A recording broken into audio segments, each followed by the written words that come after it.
Varı artıq olmasa, lokması halalın, nanı bol olar. Lütfəsi doğruya dağlar yol olar. Halal damcı damcı axar göl olar. Heç kurtarmaz haram qatı olmasa. Çok sağ olun. Tamah qərq eləyər yalnız insanı. Təmaxor tanımaz yaxşı yamanı. O zarafatı məhəbbətin düşmanı 100 il gedə zarafatı olmasa.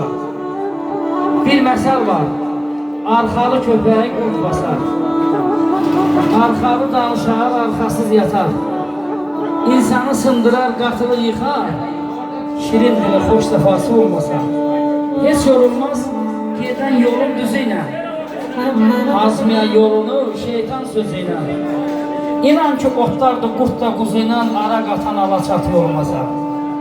Kərəm oğlu, yekəri yerə mən abadə.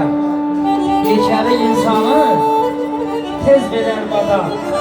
El qeyrəti çəkməz hər yetən qədə. Əsli kökü, küllü zatı olmasa. Elimizin kimi dəyəri oğlanları var olsun. Feryadlara o qədər yanı bağladım, özümə bir damcı yaş saxlamadım. Halal çörək yedim, yaman olsa da özgə hesabına baş saxlamadım. Qarın otarmadım, yeməmiş doydum. Çox şeyi anladım, çox şeyi duydum. İmkanı olanı ovcuna qoydum. Uzanan əlləri boş saxlamadım. Sabir, dərd tutardı, qatar-qatardı. Yaxşılar olmasa dünya batardı. İnsan şeytanlara attım, kurtardı, şeytana atmağa baş saxlamadım. Allah bizi o şeytan insanlardan uzak eləsin. Var olasın həmişə, eşq olsun elimizin belə güzel insanlardan. Yeriye kənfərin qızmızlara yandırdın bizi yanına.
Zabil'in iş yoldaşları. Avrora'dan buyursunlar.